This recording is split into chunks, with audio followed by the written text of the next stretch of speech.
Hello my dear YouTuber friends, and I hope you're all keeping well. Welcome to this new video. This is Back to Basics with Microsoft Flight Sim Part 53. In this one, it's my newbie guide for getting into airliners. Not potentially a new player guide, although it's going to be for new players as well. You may be an older player or a veteran flight simmer, but you haven't got into airliners yet. I ran a poll in our Discord a few weeks ago asking that question, do you like airliners or not? Or are you interested in getting into them? The majority of people in that poll said that they're interested in them. They just need to get around to learning them.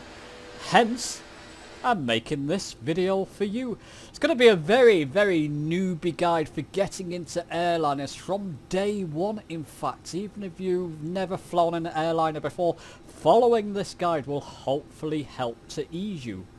It's not going to be for veteran airline pilots, people who fly airliners day in, day out. You're going to know a lot more than I do. This is very much definitely a new player guide for getting into airliners quickly.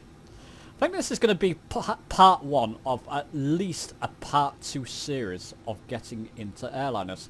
Listen, let's not dilly-dally. Let's get on with this video.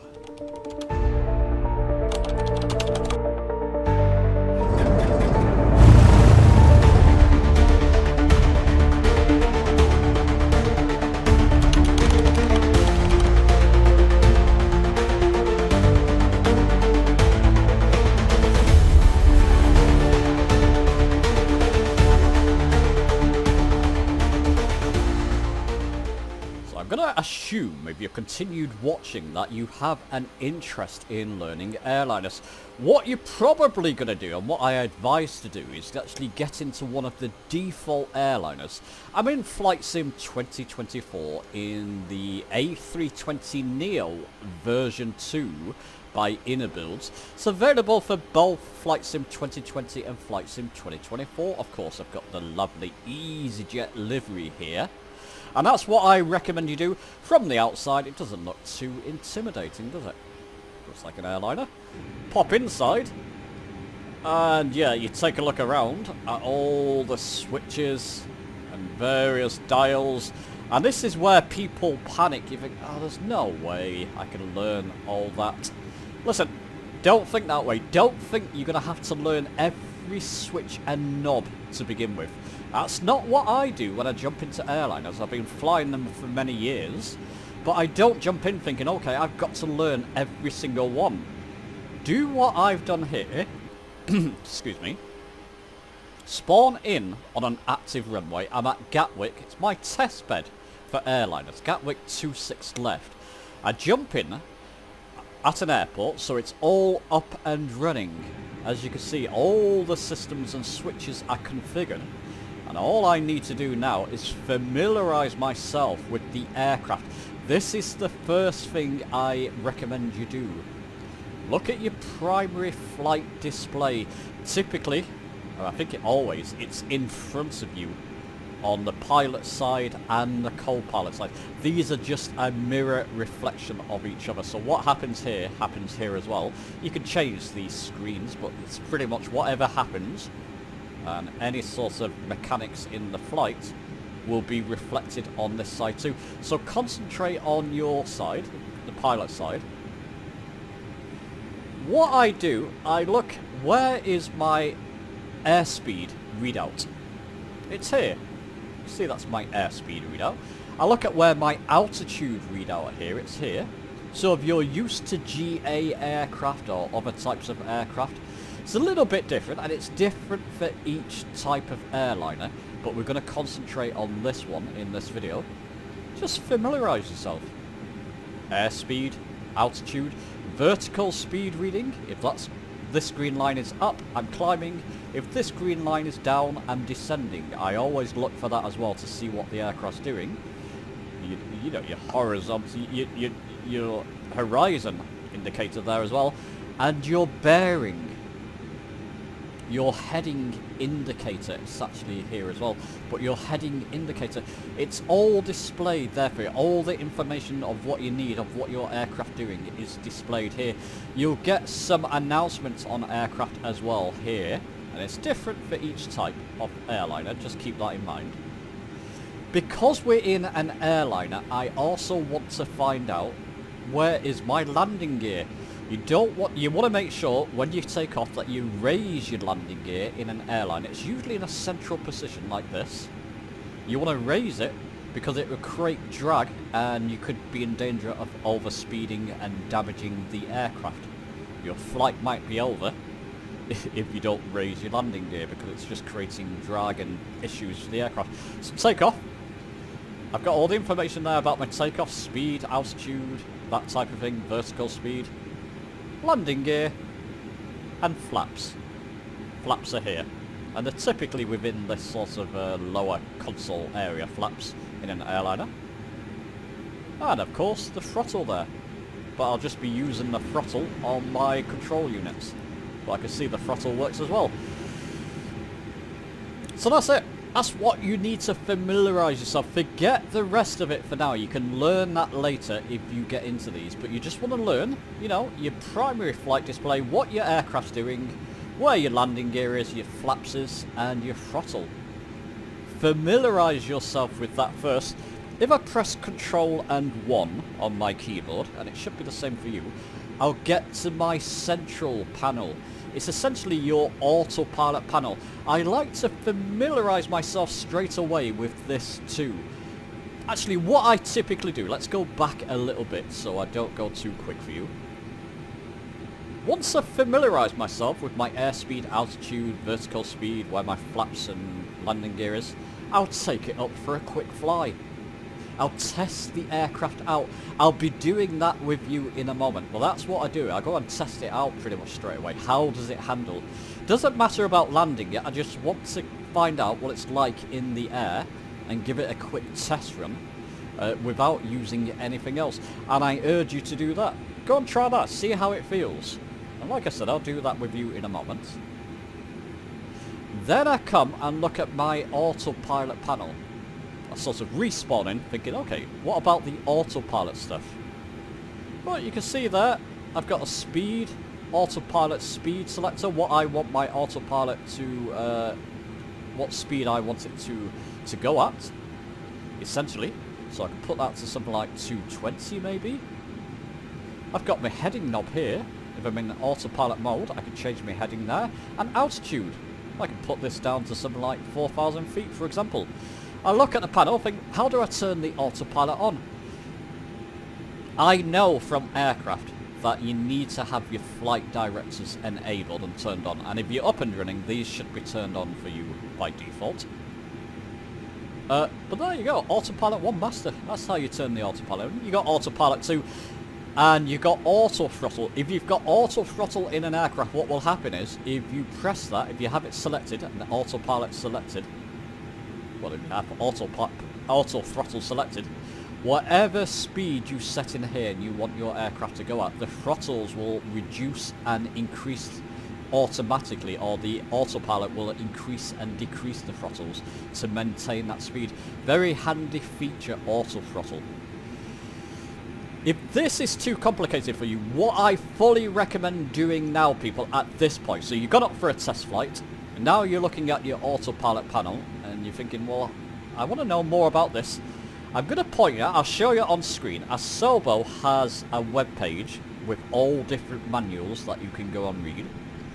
On that web page is the manual for the A320neo version 2. So let's show you that manual on screen. And it will tell you all the information. This manual's written for newbies and veteran players alike. So wherever you are along your flight journey, you should be able to get something out of the manual. There's lots of videos out there showing you how to fly this. Some are too quick, some are too complex, some are just right, and some don't cover some things that you want to know. The best place to get to know the aircraft is the manual. Typically all airliners will come with a manual. Read through the parts that you want to discover. let's take that off screen. If we want to find out about the autopilot panel, I would go and look at the manual to read more about it. Thankfully, I know a little bit about airliners, and I'll be showing you this in practice in a moment as well. But go and look at the manual to find out bits and pieces. Also within the manual, let me just put this on screen again, you've got a part of it which shows you a tutorial flight. That's very typical with airliner manuals. They'll give you a tutorial flight. I think in this case it shows you how to set it up from cold and dark. That's the very best place to learn how to fly your aircraft. You can take it at your own pace, you can read it at your own pace, and you can go through it at your own pace. Read the manual, people, if you want to find out more about it.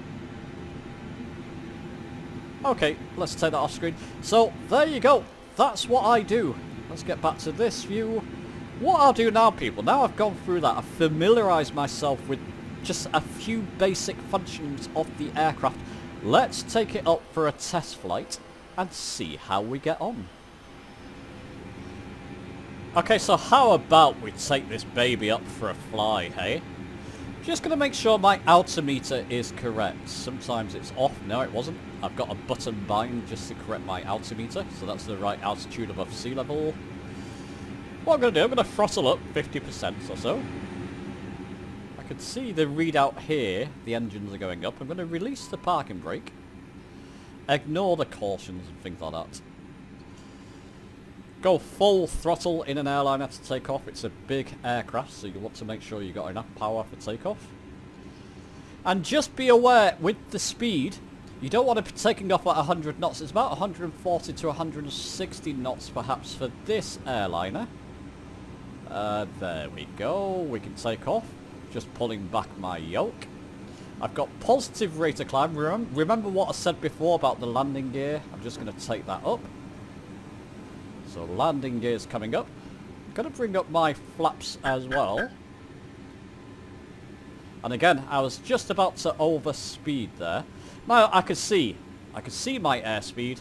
I can see my altitude. I can see my vertical speed. That's what I'm concentrating on. I'm going quite fast there, or I will be. I'm just going to reduce that throttle so I'm not speeding ahead too much there. And I'm just going to get a feel first for the aircraft. How does it feel? There you go. Coming back down. I'm just going to make sure I don't start descending now, so I'm just controlling all this manually.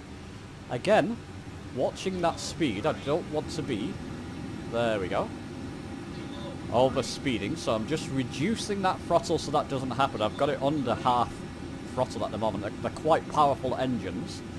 Making sure that I've got some vertical speed, climb rather.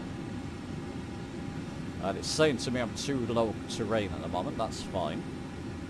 I'm climbing again here. And I'm just getting used to it. How does it feel to handle in the air? It feels big and lumbering, as you would expect. So, let's try some. Don't worry about these cautions once again. I'm probably doing something that's upsetting the aircraft, but that's okay. You're just getting used to it. What about the autopilot stuff? Well, if I go to autopilot 1, and if I right-click in this case on that heading mode, oh no, middle mouse button. So if you got a mouse, just middle mouse button, press your middle mouse button. It will put it into heading mode for me. I'm going to have to press that middle mouse button again. It puts me into sort of free look mode with the mouse. No, I can affect the heading mode with that. How about speed? Well, the speeds actually, I've got auto throttles on, and the 220 knots, as you can see, the autopilot is controlling my speed for me as well. Isn't that fantastic? What about altitude? If I click with the middle mouse button on that altitude button, look away, click again. Now, I'm in altitude maintain mode as well. It's going to climb up to 4,000 feet and maintain me at 4,000 feet at 220 knots. Again, if this is going a bit too fast for you, read the manual, but I'm giving you tips, hints and tips there. With your middle mouse button, click each of these, and each of these in fact, In fact, I didn't need to do it for speed, but for heading and altitude, I had to use my middle mouse button to put it into autopilot mode, or autopilot managed mode, shall we say. And as you can see, it's climbing to 4,000 feet at 220 knots. Oh, guy flying above me there. I can control my heading. I wonder if that's one of our viewers come to say hello. Let's come to the south. I can do a kind of circuit of Gatwick. And that's something else to do, but that's for another lesson, I think. I think that would be for part 2. We'll do a circuit of an airport and land back at an airport using ILS. But for this video, we're just getting used to the basics. So there we go, 4,000 feet, 220 knots. Let's take autopilot off. And we can take auto throttle off as well. I've got control of the speed and the aircraft. And it's giving me warnings because I've turned autopilot off. There is a clear key down here to stop those alarms. Right, I've got control. I want to climb a little bit. There we go. So I'm climbing. We increase that throttle, so I'm gonna go a bit faster as well. And there we go. I can fly around and get used to the aircraft again. It's all about, when you first get into airliners, get used to it. Look at your readout. I'm looking at my altitude, looking at my speed. Well, I want to slow down a little bit. I don't want to go too fast now. Let's just get that throttle under control. It's a very powerful engine, like I said, engines. Like I said, on an airliner. There you go, I've got it under control now. Oh, I'm descending again. Let's pull back on my yoke. In fact, I'll trim up a little bit too. There we go. Back to a vertical speed, in a climb on my vertical speed. I can see that's pointing up. And just pull back that throttle. It does like to go pretty quick, this aircraft, doesn't it? There we go, just getting used to the whole thing. And Bob's your uncle. And, you know, when I get fed up with that, back onto autopilot, back onto auto throttle. It should start reducing. And this should start taking me back down to 4,000 feet altitude. Do I have to click that middle mouse button on that again?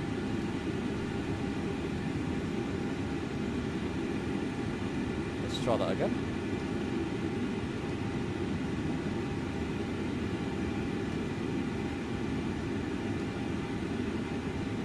Oh yeah, it's at 4,000 feet, so it's maintaining my altitude 4,000 feet. That was okay actually. And it's reducing the throttle, so I get back down to 220 knots. And once again, I'm in heading mode. Give that a go, people. Don't get into an airline and think, oh, there's too many buttons, I need to learn all of these. No, you don't. Learn the basics of the aircraft first. Give it a test flight. Learn the autopilot, how to control it. And when you get to that point, I'll come back in another video and we'll do a circuit of an airport, learning how to take off, probably how to do the autopilot stuff, how to get it into autopilot mode to fly around, and then how to enter an ILS to land at a runway. And it's not too difficult. So there you go. Let me know your thoughts. Give the video a like if you've enjoyed it. Subscribe for more. And I'll see you soon.